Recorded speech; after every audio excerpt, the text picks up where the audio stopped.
Bueno, como se han comentado, yo soy jefe de servicio de oncología médica del Clínico, que es el hospital que está aquí al lado.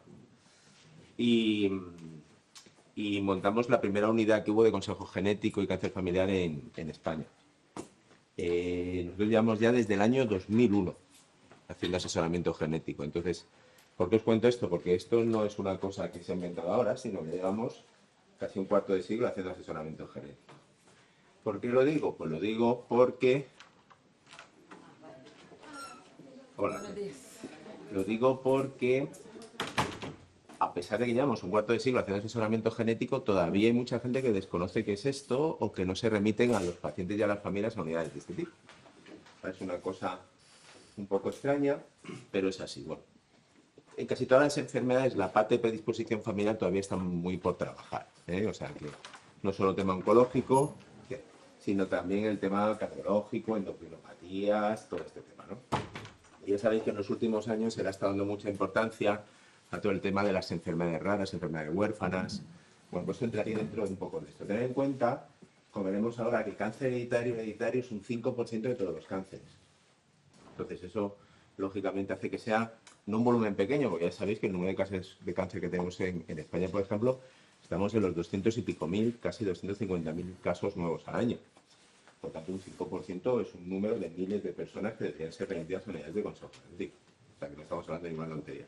Pero bueno, sí que es verdad que bueno, pues ya se ha incluido los programas de pregrado, y los alumnos de medicina les damos clases sobre cáncer familiar, que hay, en todas las especialidades, o al menos las especialidades que tienen más relación con esto, deben formarse los residentes en este campo.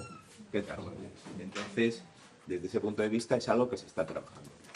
Mi idea hoy es daros una visión general. No voy a hablar cáncer de mama hereditario, quién tiene que hacerse un estudio, quién tal, sino que tengáis una idea un poco que queda de sí esto, ¿vale? Porque luego tenemos más de 200 síndromes hereditarios diferentes, por tanto, no vamos a entrar a definir nada, sino que os podéis con una idea general de qué da de sí el cáncer familiar de asesoramiento. Bueno, como muchas veces en medicina, es mucho más importante lo que diga una tía muy famosa que lo que diga un médico. Y lo que pegó un boom enorme en el tema del cáncer y del asesoramiento genético fue que Angelina Jolie mandó una carta al Times diciendo que ella era portadora de una mutación en BRCA y que se había quitado las mamas y se había quitado los ovarios. Cosa que le agradecemos enormemente, ¿vale? Porque sí que es verdad que este es un tema muy complicado. Es un tema complejo porque afecta a gente muy joven, que tiene riesgo, que se ha operado, que no saben cómo hablarlo, cómo comentarlo, es un tema muy desconocido y esa visibilidad que le dio ella ayudó mucho. Me pasaron cosas muy graciosas cuando apareció esto de Angelina, y es que mujeres que ya habíamos atendido nosotros en nuestra unidad 10 años antes venían enfadadísimas diciendo que por qué a ella no se le había hecho lo de Angelina Jolie. Digo, no, a ti se te ha hecho lo de Angelina Jolie 10 años antes que Angelina Jolie. O sea, hasta ese punto tuvo impacto esto, ¿no? Entonces, pues bueno, sí que es verdad que el efecto de Angelina en todo el mundo, incluso en Estados Unidos, pegó un incremento enorme de envío de familias a unidades de consejo genético y de actitudes preventivas específicas. Bien, yo creo que esto lo sabéis, pero siempre me gusta recordarlo. El cáncer es una enfermedad genética. ¿Eso qué significa? Que se produce porque hay fallos genéticos en las células. ¿De acuerdo? Eso estamos de acuerdo. 100% de los casos. 100% de los casos. Ahora, de esas alteraciones genéticas, ¿cuántas transmitimos a nuestra descendencia? No más allá de un 5 o 10%. Entonces, cuando hablamos de mutaciones hereditarias, hablamos de mutaciones germinales. Las mutaciones germinales son aquellas que están en nuestros óvulos y en nuestros espermatozoides y que son las que podemos transmitir a nuestra descendencia. Las mutaciones que tenemos dentro de los tumores no se transmiten a la descendencia. Una mujer con un cáncer de mama durante el embarazo no transmite un cáncer de mama a su hijo. ¿De acuerdo? Pero sí que las alteraciones que tengamos en nuestros óvulos o en nuestros espermatozoides sí las podemos transmitir. Entonces, siempre que hablamos de mutaciones, aquí estamos hablando de mutaciones que tenemos en todas nuestras células, en la sangre, no en el tumor. Pueden estar o no en el tumor. Aquí, cuando hablamos de mutaciones del tumor, veréis el nombre somáticas, ¿vale? Entonces son dos cosas totalmente diferentes. Bien. Vale. Como he dicho, porcentaje de casos de cáncer hereditario, 5 o 10%. ¿De qué hablamos? Cuando hablamos de cáncer hereditario, ¿a qué nos estamos refiriendo? Una familia donde veamos que hay el mismo tipo de cáncer o cánceres similares en varias generaciones. Como cualquier cosa que se hereda, heredamos dinero, heredamos deudas, heredamos casas, va pasando de generación en generación, las mutaciones son iguales. Si no ocurre eso, es casi imposible que sea un problema hereditario. Salvo que la gente no sepa qué ha pasado en su familia, y entonces, claro, como no lo saben, no lo cuenten, si no lo cuentan, no lo saben. 5%. Luego hay un subgrupo que llamamos cáncer familiar, que sería como una forma atenuada de cáncer hereditario, que puede llegar a ser hasta un 20% de todos los cánceres. Por lo tanto, si sumamos cáncer familiar más cáncer hereditario, nos vamos a casi un 25% de personas que tienen cáncer en el mundo que deberían tener una cierta evaluación en cuanto al riesgo hereditario. ¿Cómo sabemos que tenemos delante de nosotros un cáncer hereditario? Con un boli y un papel. No necesitamos hacer ningún estudio genético. Con lo que nos cuenta la familia que está ocurriendo, con eso ya sabemos si hay un cáncer hereditario o no. Los criterios de Mendel, que fue un monje de hace 2 siglos, que hizo unos estudios genéticos sobre guisantes y que estableció las bases de la genética moderna, ¿vale? Con esos criterios ya sabemos si estamos delante de un cáncer hereditario. ¿Qué es lo que aporta el test genético? Saber qué alteración hay y quién tiene y quién no tiene esa alteración. Pero realmente lo que nos dice si tenemos un cáncer hereditario es en su familia hay cánceres y quién lo ha tenido y qué relación de parentesco y con qué edad. Es interrogatorio. Esa es la parte más importante. Hasta tal punto es importante eso que si yo tengo una familia que cumple criterios de cáncer hereditario pero no encuentro nada a nivel genético, seguirá siendo una familia con cáncer hereditario. Lo que pasa es que no sabemos qué es lo que está produciendo el tumor. ¿De acuerdo? Pongo un ejemplo así más del día a día. Si venís a la consulta y me contáis que tenéis fiebre, que tenéis tos, que os duele el pecho, que os cuesta respirar, yo os voy a decir, si no, os exploraré y sin hacer ninguna prueba os voy a decir que tenéis una infección respiratoria. Con un 99% de posibilidades de que sea verdad. Digo, te voy a hacer una radiografía de tórax. Yo hago la radiografía. Si aparece una neumonía, me confirma que tienes una infección respiratoria. Pero si la radiografía es normal, seguiré diciendo que tienes una infección respiratoria. ¿Vale? Pues esto es algo parecido. ¿Y para qué sirve todo esto? Pues para atender a la gente. Esto no es investigación. Tiene el mismo componente de investigación que cualquier otra actividad oncológica. Con estos datos ya podemos decirle a la gente qué riesgo tiene y qué medidas preventivas puede tomar.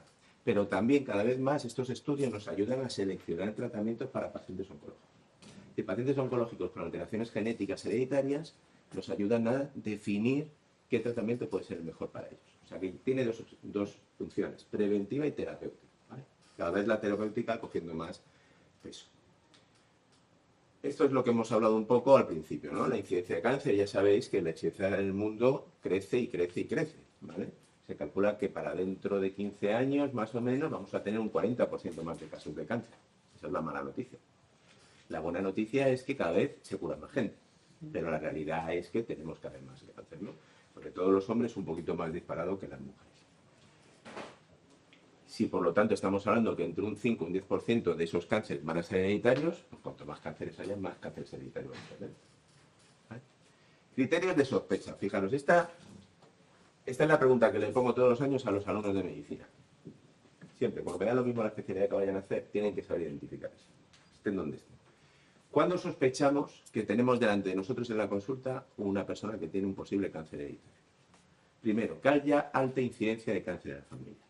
¿Una familia con 2 casos de cáncer va a ser un cáncer hereditario? Muy improbable, pero claro, si en la familia son hijos únicos, si en la familia no conoce qué ocurre por una de las ramas, puede ser que 2 casos sean sospechosos de herencia. O sea, va a depender mucho de cuánta gente vive en la familia, qué conocimiento tiene de la familia, etc. Hay trabajos muy bonitos sobre cómo en función de la misma familia, si pregunto a una persona u otra, cómo me cambia la percepción de que pueda ser un cáncer hereditario o no.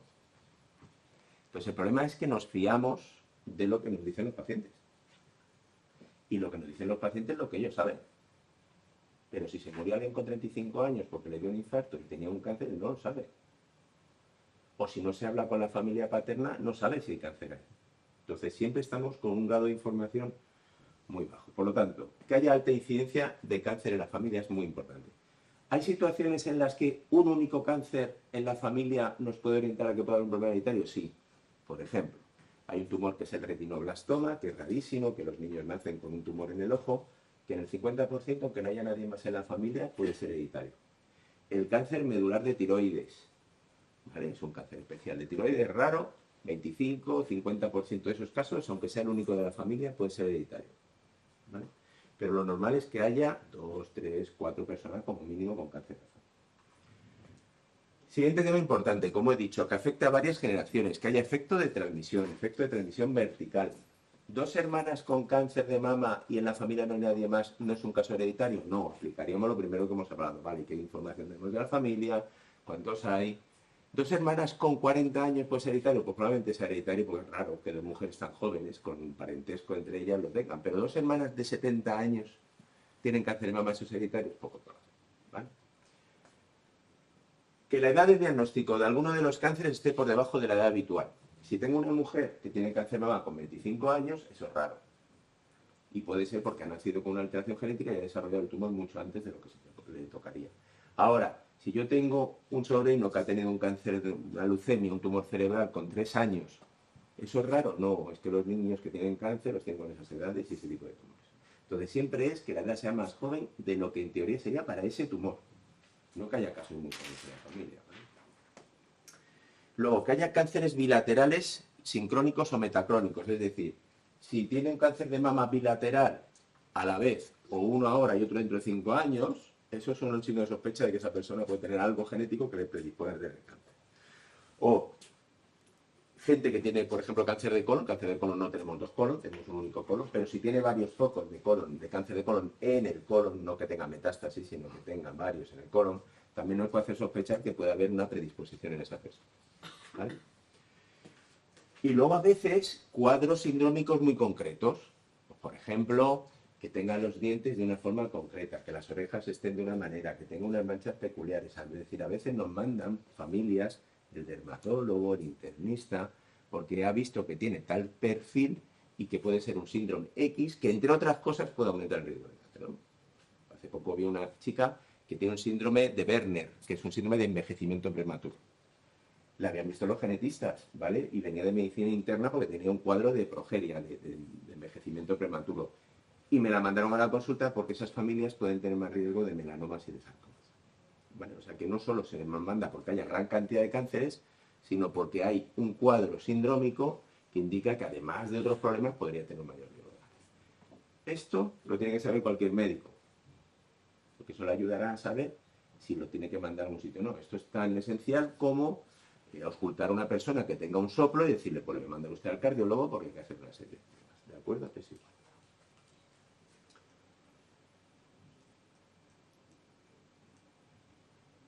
Pues muy bien. Vale. Pues sigamos para adelante. Vale, entonces con todo esto, que ya sabemos un poco qué criterios, qué porcentaje de población y para qué lo utilizamos, ¿qué es el consejo realmente genético, el asesoramiento genético? Mirad, esa es la herramienta que utilizamos para asesorar a las familias. En las consultas de asesoramiento genético no le decimos a la gente qué es lo que tiene que hacer.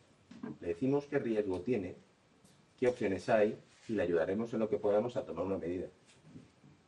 Tengo pacientes que vienen, yo siempre pregunto a los pacientes cuando vienen si le han explicado de qué va nuestra consulta, ¿vale? Y lo normal, que te digan, bueno, es que me han dicho que puedo tener un problema hereditario y vengo aquí para que me digan qué hay que hacer y tal. Pero hay gente que entra diciendo, no, es que me ha dicho Nelio que usted es el que dice si me quito las mamas o no me las quito. No. Nosotros no le decimos a nadie si se tiene que quitar las mamas, si se tiene que quitar el colon, si se tiene que quitar los ovarios. Le vamos a asesorar sobre qué riesgo tiene y qué medidas existen. Intentaremos llegar a un consenso con esa persona para que tome la mejor decisión preventiva que ella quiera. ¿Vale? Ese es el tema que hacemos. Entonces lo que hacemos es informar. ¿De qué informamos? Del riesgo de padecer cáncer, de las posibilidades de transmitirlo y de qué opciones de manejo. A ver, en medicina hay muchas áreas que tienen asesoramiento genético, cada vez más, porque cada vez sabemos más que hay un porcentaje de enfermedad en general que es hereditario. Pero en muchas situaciones no podemos promover medidas preventivas. Por ejemplo, hay enfermedades que no tienen prevención. Y entonces viene la gente a las consultas de asesoramiento y lo más que le podemos es, aparte de explicarle lo que es la enfermedad y qué implicaciones tiene, a lo mejor ayudarle con información reproductiva. ¿En qué sentido? Si es una persona joven que tiene una enfermedad que tiene no tiene tratamiento, no tiene prevención, que tiene una evolución la que sea, y no se le va a poder hacer nada. Lo que sí a lo mejor le interesa saber es que si tiene un hijo, ¿qué riesgo tiene su hijo de desarrollar esa enfermedad? Porque a lo mejor con eso decide o no tener hijos, o hace técnicas de reproducción asistida o lo que sea. Entonces, a veces, eso es lo que hacemos. ¿Qué ocurre en oncología? En oncología, todos los síndromes, casi todos los síndromes, por lo menos lo que ocupan el 98% de la consulta nuestra, hay medidas preventivas eficaces. Entonces, no solo asesoramos dentro de la parte reproductiva, lógicamente, sino que también le explicamos qué riesgo tiene de cáncer y qué cosas puede hacer para reducir el riesgo de cáncer o para incrementar la tasa de diagnóstico precoz. ¿Vale? Y esto no ocurre en otras áreas de la medicina. El manejo, lógicamente, no solo nos referimos a la parte médica, sino también psicológica. Vale, fijaros, esto es del año 2003. ¿Vale? Como dije, nosotros montamos la unidad en el 2001, yo me fui en el 2001 a Nueva York a trabajar una temporada en este tema. Entonces ya en el 2003, la Sociedad Americana de Oncología de vez en cuando presenta unos documentos de consenso, que se llama, ¿no? O unos documentos de situación. Y ahí hablaba ya de todo lo que tenía que ver con el tema de los test genéticos en susceptibilidad al cáncer, ¿no? Entonces ya recomendaba que se debería proponer un asesoramiento genético y un estudio cuando el individuo tuviese una historia personal o familiar sugestiva de susceptibilidad hereditaria, los criterios que hemos comentado antes, que tengamos un test genético que pueda ser adecuadamente interpretado. Es decir, tener en cuenta que a veces sabemos qué determinado gen genera una enfermedad, pero no sabemos qué hacer con eso. Entonces, si no lo puedo interpretar bien, no debo ofrecer ese asesoramiento. Y que luego ese test redunde en un diagnóstico o pueda modificar el riesgo de esa persona o de la familia. Si no tenemos esas tres condiciones, no debemos hacer asesoramiento genético.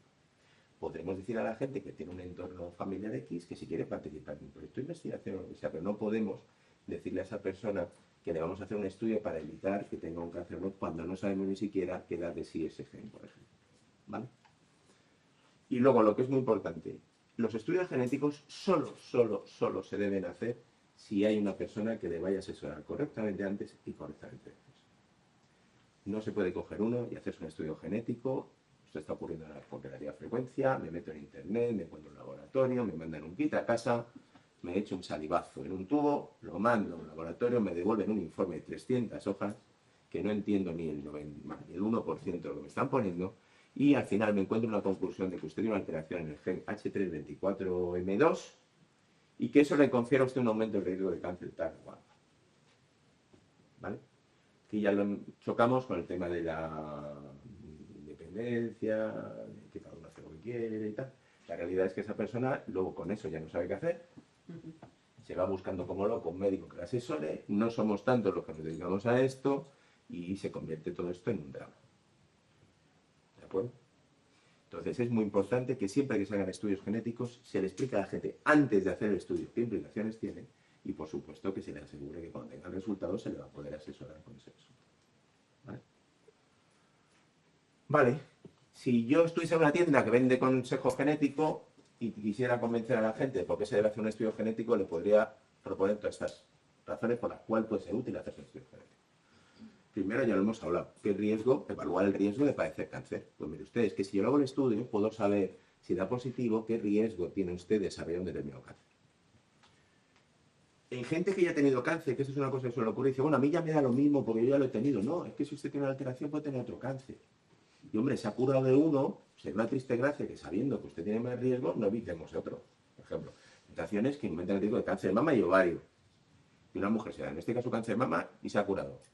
Y resulta que tiene un perfil genético familiar concreto y resulta que no hemos hecho una actitud sobre los ovarios y nos acaba desarrollando cáncer. ¿Vale? Eso es una pérdida de oportunidad brutal. Entonces, hay que explicar muy bien a la gente que aunque haya tenido un tumor, puede tener otros. La evaluación del riesgo de transmitir a la descendencia. Esto es muy curioso. Cuando vemos familias de cáncer de mama, casi todos, cuando yo le pregunto, ¿y usted por qué viene a la consulta? ¿O cuál es su motivación fundamental para venir a la consulta? Mis hijas, mis hermanas, mis primas. Cuando vienen las familias de colon, vengo para saber si yo tengo riesgo de cáncer de colon. Entonces, es muy importante explicarles que eso puede ayudar a su familia.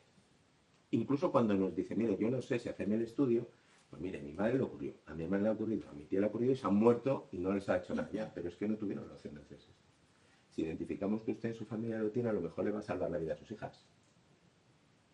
Porque la que no lo tenga sabe que no lo tiene y no tiene que vivir angustiada ni haciéndose 1000 pruebas toda la vida. Y la que lo tenga sabemos que hay medidas que pueden reducir el riesgo hasta en un 95-98%. Entonces usted es clave para evitar que esto siga transmitiendo. Porque si se transmite lo diagnosticamos así. ¿Vale? Posibilidades de incrementar la tasa de diagnósticos precoces. A veces no podemos evitar un cáncer. Incluso en la gente que se hace cirugía preventiva nunca eliminamos el riesgo al 100%. Nunca. 95, 97, ¿vale? Pero sí que podemos incrementar las tasas de diagnóstico precoz. Y ya sabéis que el diagnóstico precoz es clave para curar a la gente de un cáncer. Entonces, si hacemos unos programas específicos, por ejemplo, volvemos a la mama, de que casi todas son mujeres y es el síndrome más frecuente, y Angelina la tenemos ahí la primera, pues ya está, así es más fácil para acordarse luego. En cáncer de mama, hacemos como manejo, cirugías preventivas y seguimiento. Pero el seguimiento que hacemos en las mujeres portadoras de mutaciones no tiene nada que ver con el seguimiento de una mujer de población general, no tiene nada que ver. Empezamos 15 años antes, hacemos mamografías, hacemos resonancias, las hacemos cada 6 meses en vez de cada año, y tiene un seguimiento mucho más. Y eso nos incrementa las tasas, es decir, estamos teniendo tumores de 2 milímetros, de 3 milímetros, que casi los curamos solo con la biopsia. ¿De acuerdo? Y esto es importante. Otra razón es reducir el riesgo de padecer determinados tipos de cáncer. Es decir, a veces hay tumores que son muy raros y que nunca hacemos prevención. Cáncer de páncreas. A las familias que tienen algunas alteraciones que incrementan el riesgo de cáncer de páncreas, les hacemos un seguimiento especial del páncreas. Cáncer de pulmón. Ahora se están haciendo estudios para ver si población general no, pero población de alto riesgo de cáncer de pulmón, el TAC de baja radiación puede ser útil. Cuando tenemos familias con predisposición al cáncer de pulmón, les hacemos TACs también. Es decir, podemos intentar modificando el programa de seguimiento para esa persona, es decir, tenemos que empezar a que no solo hay tratamientos individualizados, sino que también podemos empezar a hablar de prevención individualizada o personalizada, diseñar un programa para esa persona porque tiene un entorno totalmente diferente. Posibilidades de modificar el tratamiento, lo he comentado antes.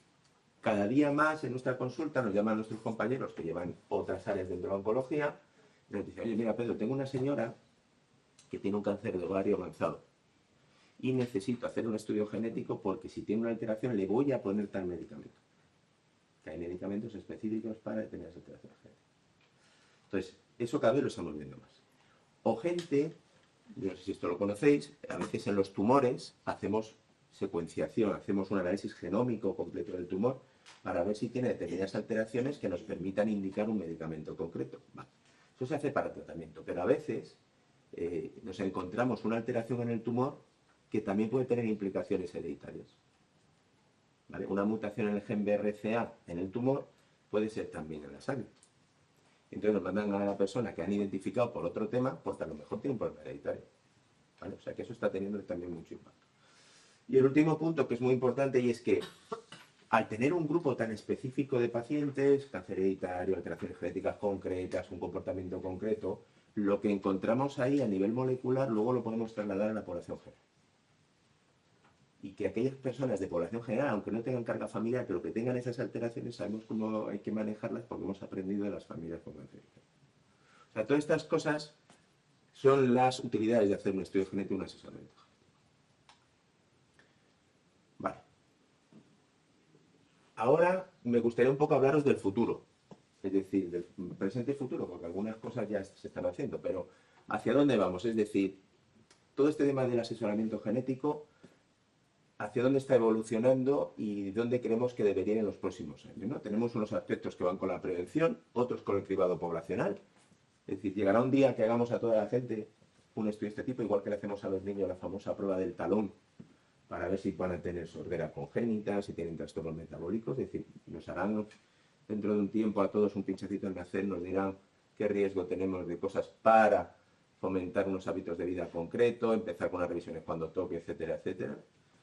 Aspectos terapéuticos y luego también, aunque yo no soy oncólogo pediátrico, sí que hay, nosotros recibimos estudios del Niño Jesús, nos mandan, somos un centro de referencia para estudios genéticos, el papel que juegan los estudios genéticos en niños, que es muy importante. Vale, fijaros, esto, vamos a ver, En el año 2019, bueno, esta diapositiva desde ese momento, seleccionábamos a las familias por esto con lo que os he contado. Y seguimos haciendo.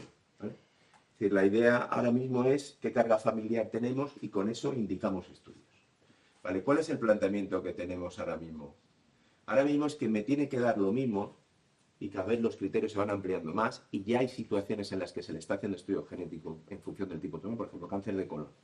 A todos los cánceres de colon que se diagnostican, todos, sin saber qué le ocurre a la familia, ya se les hace un cribado en la pieza del tumor. Se hace un despistaje de posibles alteraciones hereditarias. Entonces, lo que esperamos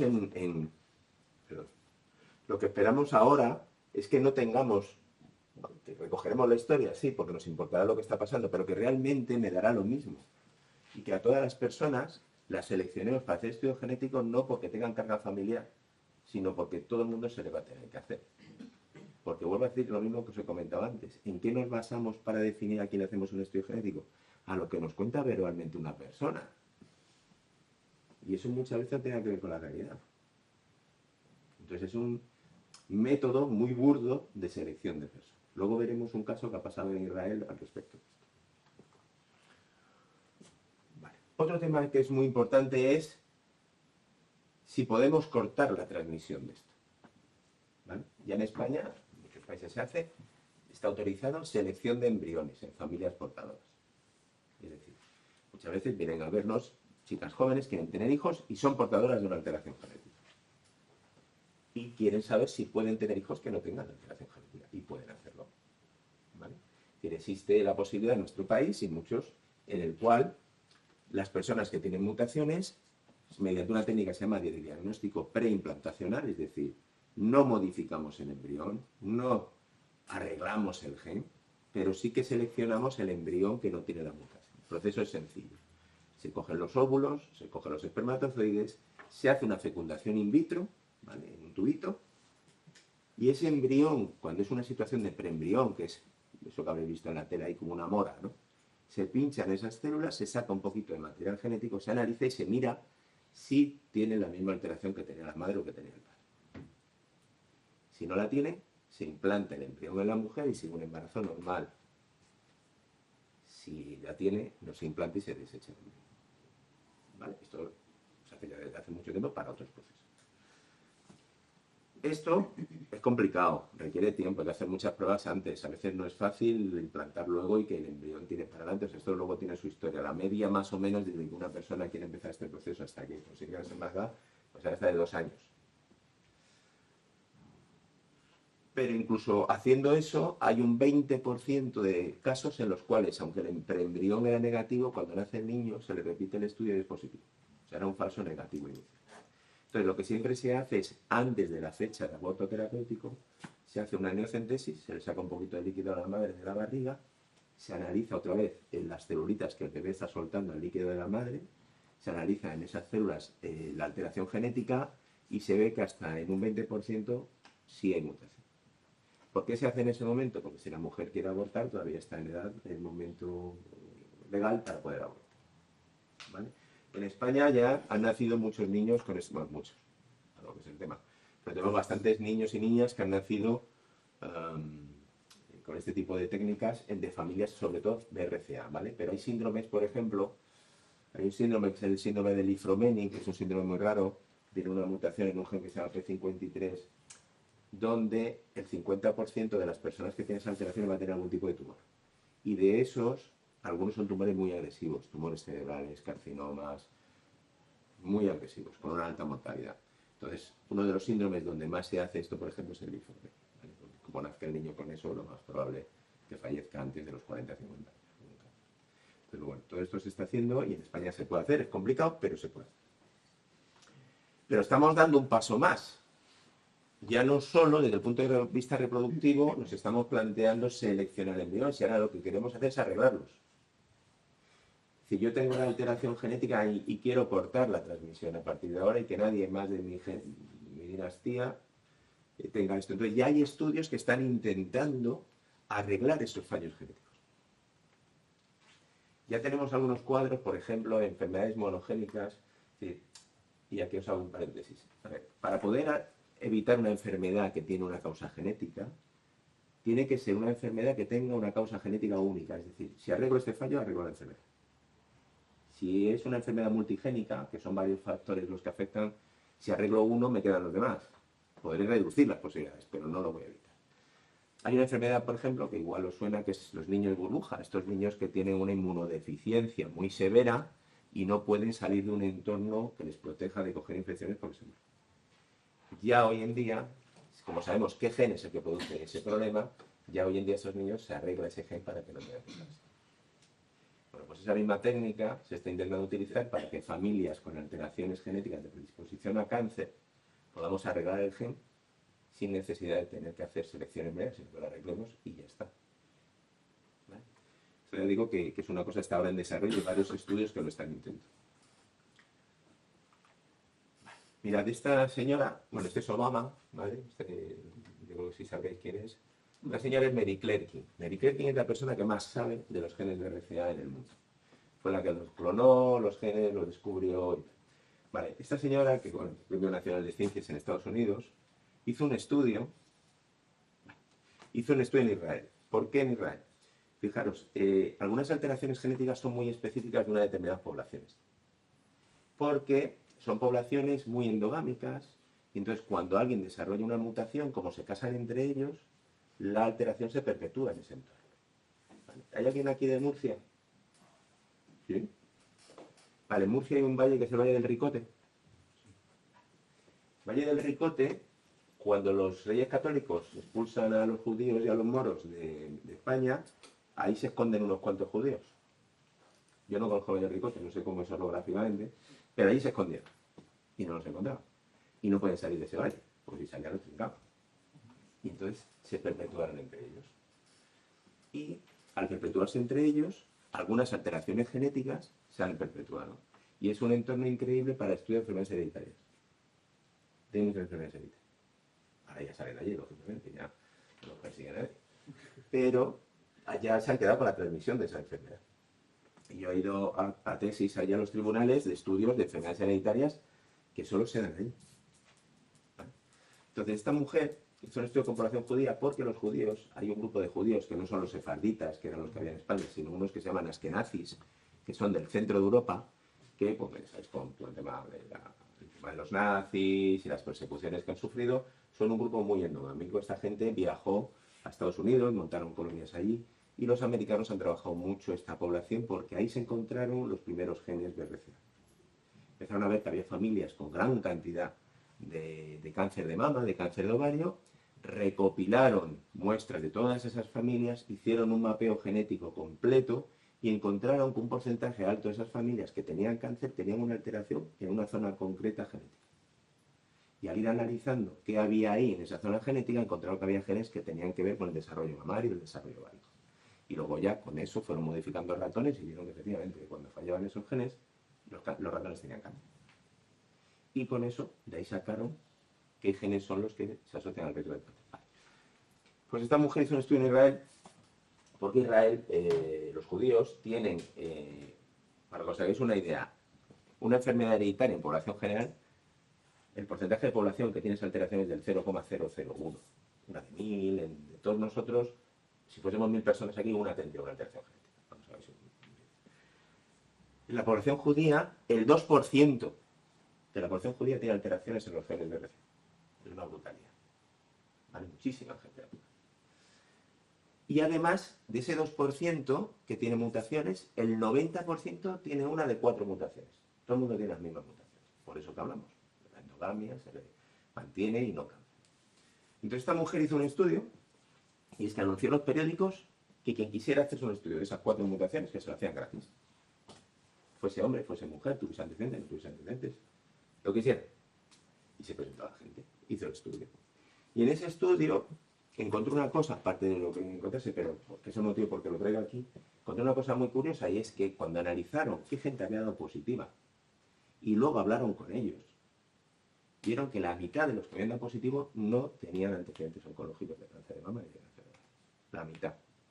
Es decir, si esa gente hubiese ido a una consulta de consejo genético y hubiese contado sus antecedentes, nunca les habrían hecho un estudio genético. Vale, y hubiésemos perdido la oportunidad de evitar cánceres en un porcentaje alto de población. Es una población muy especial, voy a decir, ¿vale? ¿Esto qué implica? Implica, por un lado, que los métodos que tenemos ahora mismo de selección de gente para hacer estudios genéticos son muy buenos. Y dos, que a lo mejor, en algún momento, hay que plantearse cribados poblacionales. Ya hay algún estudio que demuestra que si hiciésemos el estudio de las mutaciones en BRCA en la gente, pues como hacen los judíos, sería incluso eficiente desde el punto de vista económico. Porque, aunque nos cueste un poquito el estudio genético, identificar a la gente de riesgo y hacer las pruebas que toca y no hacer pruebas de más o de menos o pruebas que no van a tener utilidad, frente al coste que tiene tratar un cáncer de mama en este momento, es rentable. Incluso más rentable que otras pruebas que ya estamos haciendo rutinariamente en el talón de los niños.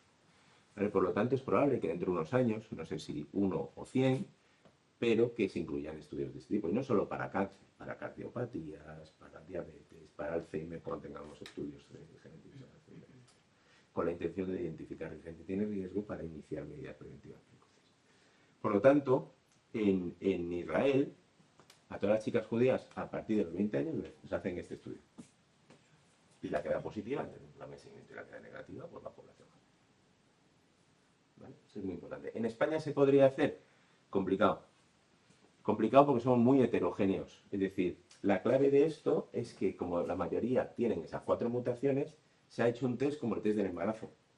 Así de sencillo, colorimétrico. Una gotita de sangre, se pone en la maquinita y si viera de color es que tiene una de las 4 mutaciones. Y eso vale 2 euros, 3 euros, 4 euros. Un estudio genético completo hoy en día, menos de 500, 600 euros no te cuesta. Entonces, hacer eso en población general es complicado. En una población como España, donde tenemos miles de mutaciones diferentes, porque somos muy heterogéneos desde el punto de vista genético. Pero sí que hay zonas de España, pues esto que hablamos de Murcia, Galicia, hay zonas donde hay mutaciones que se repiten. Entonces, a lo mejor en esas zonas se podría intentar hacer un prueba piloto. Y hasta qué punto este tipo de pruebas puede ser útil. Pero esto vamos por aquí y llegaremos a eso seguro. Otro punto importante son las implicaciones terapéuticas. Lo hemos ido hablando un poquito, ¿no? Es decir, ya no solo para prevenir, sino tengo cáncer, tengo una alteración genética y mi médico elige un medicamento. Fijaros que tenemos ya unas cuantas situaciones en las cuales está aprobado el uso de este tipo de tratamiento. Por ejemplo, hemos hablado de la gente que tiene BRCA. En las personas que tienen cáncer de ovario o cáncer de mama con mutaciones en los genes BRCA, podemos seleccionar unos medicamentos concretos que se llaman inhibidores PAR, que son unos medicamentos que van contra fallos genéticos en el sistema de reparación. ¿Vale? Y esas pacientes que no han respondido, muchas de ellas, a ningún tratamiento, con esos tratamientos responden. Tenemos también el cáncer de colon. Aquellos cánceres de colon que presentan alteraciones genéticas hereditarias de un síndrome que se llama síndrome de Lynch, que es cáncer de colon hereditario, cuando tienen alteraciones, pues no responden bien al AL5-FU, que es una de las medicaciones más habituales que utilizamos en cáncer de colon. Entonces, si tengo dudas de si tratar o no a un paciente y tengo esa alteración, ¿para qué le voy a tratar? Si no va a responder y encima le voy a dar toxicidad. Pero es que también tenemos datos de que cuando ese cáncer de colon tiene alteraciones de este tipo, tiene una altísima respuesta a la inmunoterapia. Cosa que no ocurre en el resto de los cánceres de colon. Y ya hay pacientes con cáncer de recto, que son tumores en los cuales a veces hay que dejar una colestomía el resto de la vida, que con medicamentos de inmunoterapia seleccionados porque tenían esa alteración genética, el 100% de los pacientes que han participado en el ensayo, el tumor se ha controlado y no ha hecho falta quitarles el recto. O sea que tiene implicaciones muy importantes. Gente que tiene poliposis adenomatosa familiar, esto que son niños o gente muy joven que tienen el colon lleno de pólipos, lleno, cientos, miles, ¿vale? Un sembrado, como veis ahí, ¿vale? Lleno. ¿Qué ocurre? Que al tener tantos pólipos, solo por leyes de probabilidad, alguno de ellos se puede malignizar. Y de hecho, si no quitamos el colon antes de los 30 años, esa gente desarrollará un cáncer de colon sí o sí antes de los 40. Entonces, sabemos que tenemos fármacos como Celecoxib, que es un antiinflamatorio, que evita en 1/3 que aparezcan cánceres de colon. Reduce la producción de pólipos y hace que los pólipos, en vez de hacerse más agresivos, se hagan menos agresivos. Entonces, la gente que tiene esto y es muy joven, nosotros cuando tenemos niños de 12, 13 años que no queremos quitarles el colon todavía porque son muy pequeñitos y eso puede generar problemas en su desarrollo, etc., lo que hacemos es darle medicación hasta que ya llega a una edad lo más que podamos aguantar para quitar el colon ya de edad adulta, si lo necesitase. ¿Vale? Entonces esto, ya digo, es un antiinflamatorio y esto lo utilizamos. Y luego ya en enfermedades más raras, hay una enfermedad que es la esclerosis tuberosa, que aparecen tumores cerebrales, tumores en los riñones, etcétera. Podemos, hasta ahora, cuando aparecían tumores en los riñones, había que quitar el riñón. Pero es que esto aparece en los dos riñones, había que quitarlo de los riñones. Y era gente que pasaba diálisis, porque no entran en programas de trasplantes, porque tienen una alteración genética, y si le trasplantas un riñón, en ese riñón desarrollarán de nuevo el cáncer. Entonces, hoy en día, para evitar tener que quitar los riñones, tenemos fármacos. Le damos esos fármacos, tengo pacientes con este síndrome, en 10 años tomando el fármaco. Y hemos evitado tener que quitar los riñones. O sea que ya tenemos medicamentos que nos permiten también controlar la enfermedad en esas personas. Esto es lo que he comentado, la PARP es un inhibidor PARP, el primer inhibidor PARP que salió para mujeres con cáncer de mama en mutaciones germinales. Este médico es con el que estuve yo, uno de los que estuve yo, lo vaya trabajando, y bueno, simplemente que sepáis eso, que el impacto que tiene en control de enfermedades es muy importante respecto a los tratamientos estándar. Esto simplemente. Y por último, el tema de los niños. Fijaros, si los niños realmente es un porcentaje muy pequeño de todos los cánceres que vemos, ¿no? O sea, los oncólogos médicos no vemos niños, pero digo del total de cánceres que se producen en el mundo. La producción de cáncer en los niños no tiene que ver con la producción de cáncer en los adultos. Son tumores muy raros en adultos, muy frecuentes, con un comportamiento genético diferente y tal. Y se hizo este estudio de mutaciones germinales en niños con cáncer, donde se vio, en un centro de máximo prestigio en Estados Unidos, que el 8,5% de los niños que tenían cáncer, sin saber nada de su historia familiar, tenían mutaciones germinales. Los americanos dicen que cualquier situación en la cual haya más de un 2-3% de posibilidades de tener una mutación germinal, se debería recomendar hacer un estudio genético. Un 8,5%.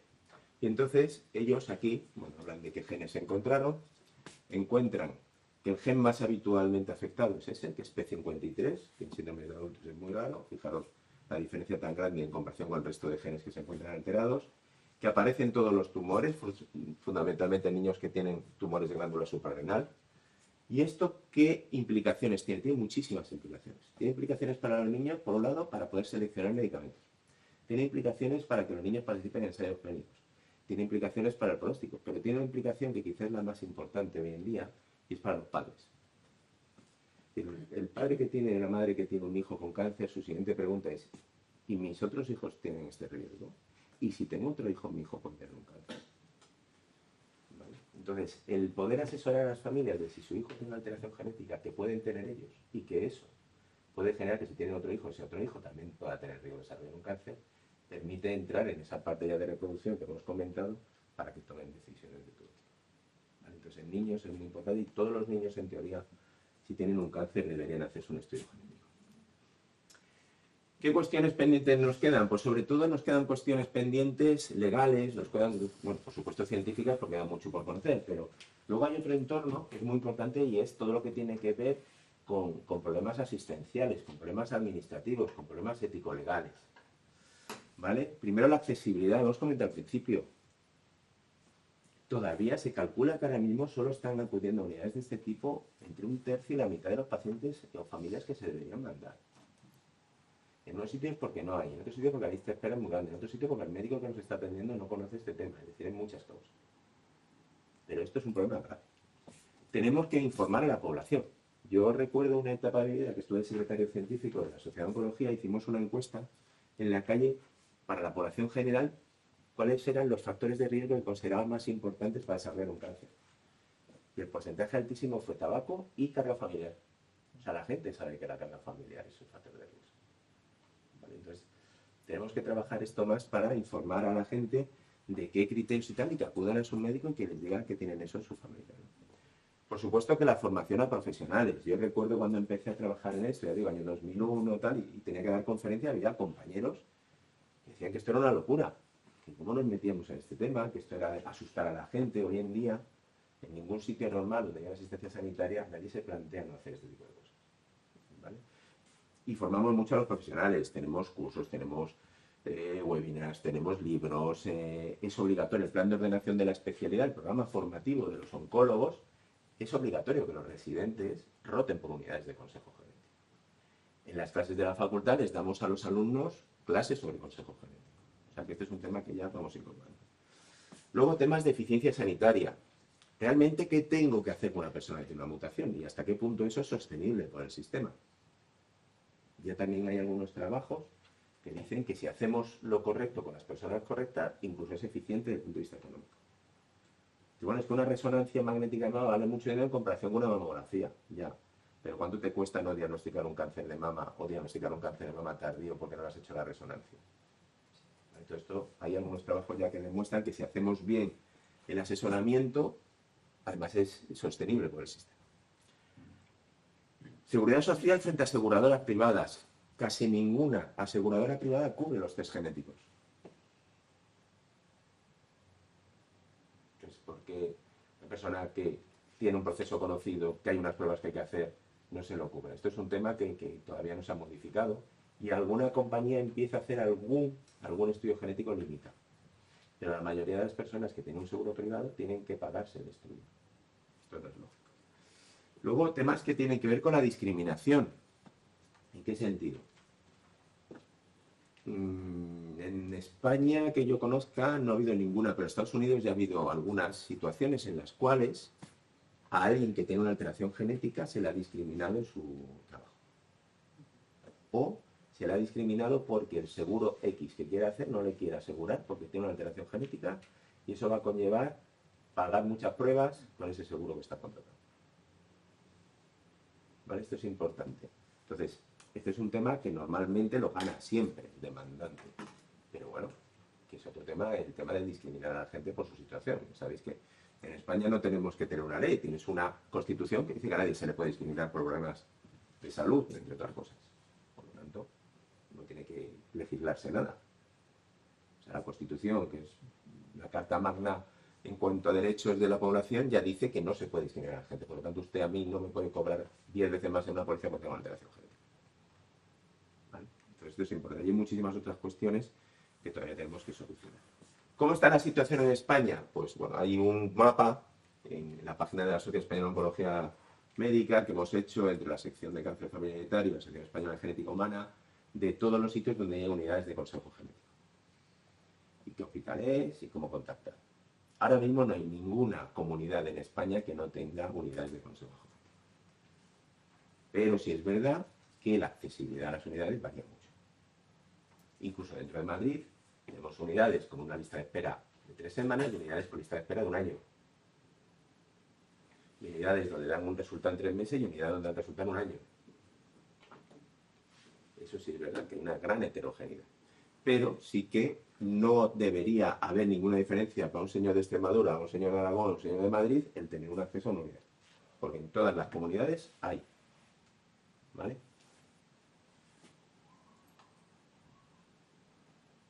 Y nada más.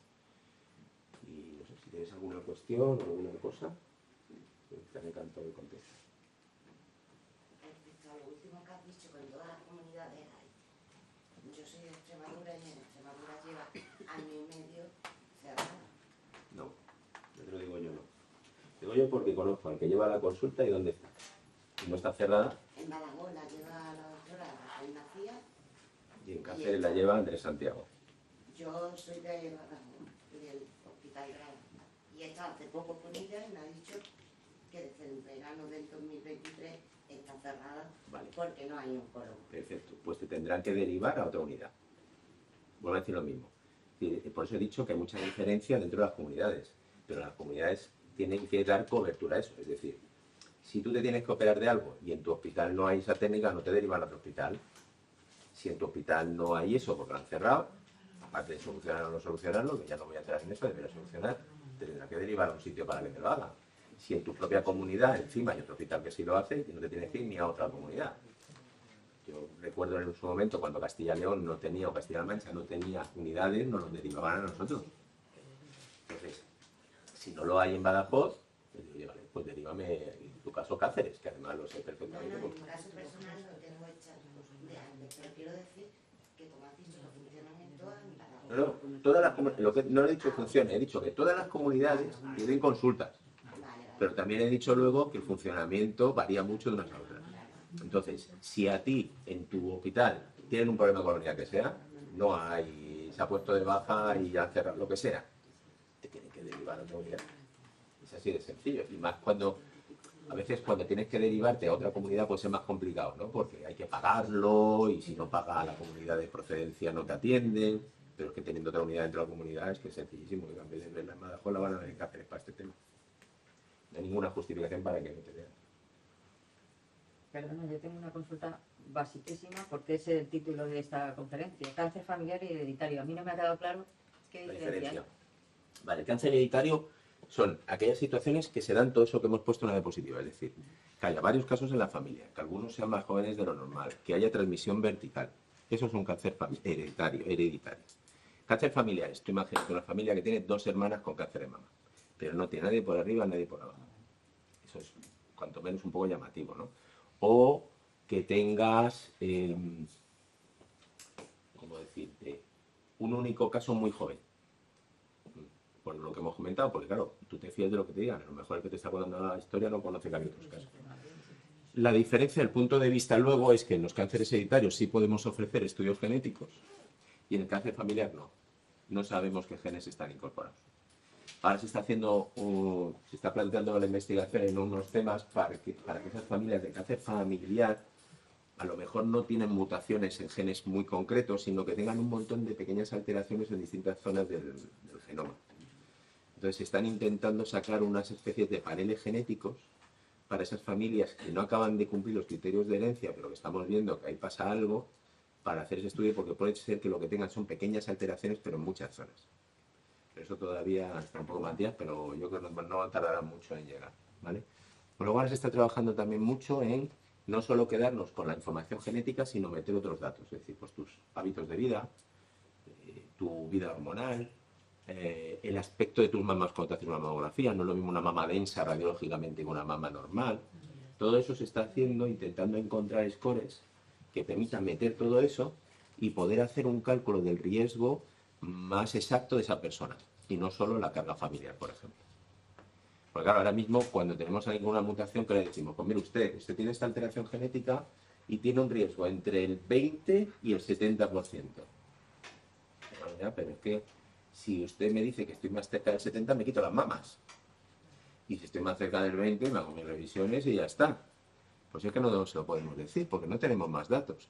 Entonces, todas estas herramientas de inteligencia artificial yo creo que nos van a ayudar mucho a meter toda esta información y hacer análisis de millones de datos para poder sacar una especie de calculadora que nos diga, a ver, una mujer, ¿qué edad tiene? Tanto. ¿Qué antecedentes tiene? Tanto. ¿Tiene alteración genética? Sí. No. ¿Cuál? Pum. Vale, vida hormonal. ¿Con qué edad tú la regla por primera vez? ¿Tiene hijos? ¿No tiene hijos? ¿Cuándo los ha tenido? Tal. ¿Se hace mamografía? Sí. ¿Tiene densidad mamaria alta? No. Tal. Pum, pum, pum, pum. Esta señora tiene un riesgo, pues, de aumento en 70, entre el 40 y el 50. Porque luego muchas veces las mutaciones vienen por el estilo de vida que lleves. No, pero son mutaciones diferentes a estas que estamos hablando. Es decir, esas mutaciones hereditarias naces con ellas. Tú todavía no has influido en nada con tus hábitos de vida. Naces con ella, pero ¿se puede producir o no? ¿Qué es lo que no, la mutación nace con ella. Nace con ella. El desarrollo del cáncer. Entonces, estás entre el 20 y el 70, lo que has dicho tú. Claro, entonces. Depende de eso. Tenemos datos ya de. Esto ya se publicaron, yo creo que era 15 años más o menos. Mujeres con mutación, en función de los hábitos de vida que tienen, si desarrollan más o menos cáncer. Entonces se sabe que las mujeres portadoras de mutación que llevan hábitos de vida saludable tienen menos incidencia de cáncer que las mujeres que no tienen. Entonces insistimos mucho a la gente con mutaciones, si nos ponemos el ejemplo de la balanza. Mira, tú ya tienes una balanza inclinada, intenta equilibrar de la medida posible, porque sí que es verdad que el factor genético se calcula que del 100% de los factores de riesgo, el tener una alteración genética conlleva un 70%. Y los otros 30% son factores de hábitos de vida. Entonces, bueno, no voy a acabar de modificar la alteración genética, pero puedo minimizar eso, ¿no? Y luego, aparte, que también sabemos que si te cuidas, pues esos cánceres de mama que aparecen o tal suelen ser más manejables, ¿no?